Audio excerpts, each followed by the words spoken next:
સુરત ભેસ્તાન વિસ્તારમાં એકલારા ભાણોદરા રોડ ઉપર અવાવરૂ જગ્યાએથી શંકાસ્પદ ડ્રમ મળી આવ્યું હતું, જેમાં લાશ હોવાની આશંકા સાથે પોલીસ વજનદાર ડ્રમ લઈ સિવિલ હોસ્પિટલ પહોંચી હતી. રાત્રે કટરથી સિમેન્ટ ભરેલું આ ડ્રમ કાપતા તેમાંથી યુવતીની ડેડ બોડી મળી આવતા ચકચાર મચી ગઈ હતી. ગળે ટૂંપો આપી હત્યા કર્યા બાદ લાશને પ્લાસ્ટિકના ડ્રમમાં કાપડના ડૂચા, રેતી, સિમેન્ટ સાથે ભરી દઈ ફેંકી દેવાયું હતું. હાલ તો આ મામલે ભેસ્તાન પોલીસ દ્વારા વધુ તપાસ હાથ ધરવામાં આવી છે. મળતી માહિતી પ્રમાણે ગતરોજ એકલારા ભાણોદરા રોડ ઉપર અવાવરૂ જગ્યા પરથી સિમેન્ટ ભરેલું શંકાસ્પદ ડ્રમ મળી આવ્યું હતું. ભેસ્તાન પોલીસ સિમેન્ટ ભરેલું ડ્રમ લઈને સિવિલ હોસ્પિટલ પહોંચી હતી. ભારેખમ ડ્રમ થોડુંક ખુલ્યું હતું અને પગ જેવું દેખાતા લાશ હોવાની આશંકા પોલીસે વ્યક્ત કરી હતી, જેના પગલે સિવિલના તબીબો પણ ચોંકી ઉઠ્યા હતા. પીએમ રૂમમાં આ ડ્રમ મુકાયું હતું. 5 ફૂટના આ ડ્રમને તોડવા એકતા ટ્રસ્ટની ટીમની મદદ લેવાઈ હતી, તો બીજી તરફ એફએસએલની ટીમ પણ સિવિલ દોડી હતી. ભારે જહેમત બાદ કટરથી ડ્રમ તોડવાનું શરૂ કરાતા જ પોલીસ અને તબીબો સહિત સૌ કોઈ અવાક થઈ ગયા હતા. ડ્રમ તોડાતા તેમાંથી યુવતીની લાશ મળી હતી. ડ્રમમાં યુવતીની લાશ ઊંધી રાખવામાં આવી હતી.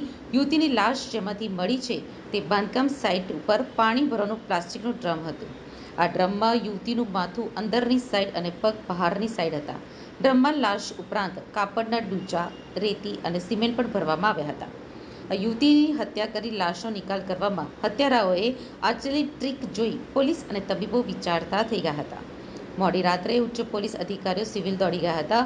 ભેસ્તાન પોલીસે હત્યાનો ગુનો નોંધવાની સાથે જ્યાંથી ડેડ બોડી મળી છે તે વિસ્તારના સીસીટીવી ફૂટેજ મેળવવા દોડધામ કરી છે. પોલીસે સ્થાનિક વિસ્તારના લોકોના નિવેદન લેવાની કવાયત હાથ ધરી હોવાનું પણ જાણવા મળ્યું છે. મૃતક યુવતીની ઉંમર 30 વર્ષની હોવાનું અનુમાન છે. યુવતીને ગળે ટૂંપો આપી હત્યા કરી હોવાનું પોલીસ અને તબીબોનું અનુમાન છે. 2-3 દિવસ પહેલા યુવતીની હત્યા કરી હોય તેવી શક્યતા છે. લાશ અત્યંત કોહવાઈ ગયેલી હાલતમાં છે અને માથા ઉપર વાળ પણ બચ્યા નથી. આજે સિવિલમાં લાશનું ફોરેન્સિક પોસ્ટમોર્ટમ કરાશે, જેમાં હત્યા કેવી રીતે થઈ, ક્યારે થઈ તે સ્પષ્ટ થશે.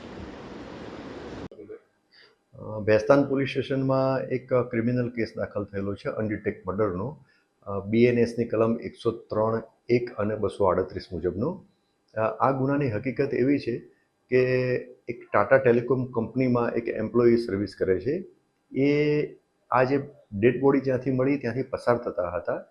બનાવની જે જગ્યા જે છે એ ભેસ્તાન પોલીસ સ્ટેશનની હદમાં ભાણોદરા ગામની સીમમાં અને સચિન પોલીસ સચિનથી તે ડિંડોલી તરફ જતા રોડ ઉપર આ જગ્યા આવેલી છે.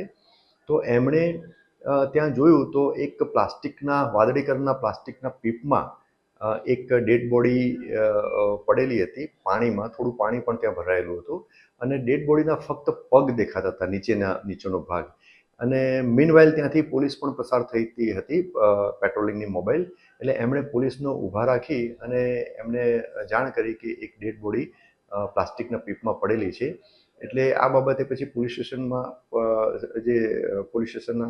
સ્થાનિક પોલીસ સ્ટેશનના અધિકારીઓ ત્યાં આવ્યા અને પ્રાથમિક તપાસ કરી અને એ જે ડેડ બોડી સહિત પ્લાસ્ટિકનું જે પીપ જે છે વાદળી કલરનું એને બહાર કાઢ્યું. તો જોવામાં આવ્યું કે ડેડ બોડી ઊંધી પ્લાસ્ટિકના પીપમાં નાખવામાં આવેલી અને એમાં સિમેન્ટ કોન્ક્રીટનો માલ પણ ભરવામાં આવેલો. એટલે ટૂંકમાં ડેડ બોડી નીકળી શકે એવી પોઝિશનમાં હતી નહીં. એટલે એમને એમ હાલતમાં પ્લાસ્ટિકના પીપ સહિત ડેડ બોડી નવી સિવિલ હોસ્પિટલમાં લઈ જવામાં આવી. ત્યાંથી ઇલેક્ટ્રિક કટરથી નવી સિવિલ હોસ્પિટલમાં ડેડ બોડીને અલગ કરવામાં આવી. ડેડ બોડી જોઈ તો એક મહિલાની લાશ હતી, એટલે મહિલા હતી, ડેડ બોડી જે મહિલાની હતી. અને એણે શરીરે એક જાંબલી કલરનું ટોપ અને બ્લેક કલરની લેગીસ પહેરેલી છે. લગભગ 1-2 દિવસ જૂની લાશ પ્રાઇમા ફેસી કહી શકાય એવું છે. હાલમાં ફોરેન્સિક પીએમ ની કાર્યવાહી નવી સિવિલ હોસ્પિટલમાં ચાલુ છે અને હાલ દિન સુધીની તપાસમાં હજુ સુધી વણ ઓળખાયેલી જ છે ડેડ બોડી અને મર્ડરનો ગુનો પણ અનડિટેક્ટ છે. સ્થાનિક પોલીસ સ્ટેશન એની સાથે સાથે ક્રાઇમ બ્રાન્ચની અલગ અલગ ટીમ અલગ અલગ એંગલ અને અલગ અલગ મુદ્દાઓ પર આ ડેડ બોડીને આઈડેન્ટિફાય કરવા માટે, ઓળખ કરવા માટે અને ગુનો ડિટેક્ટ કરવા માટે પ્રયત્ન કરી રહેલ છે.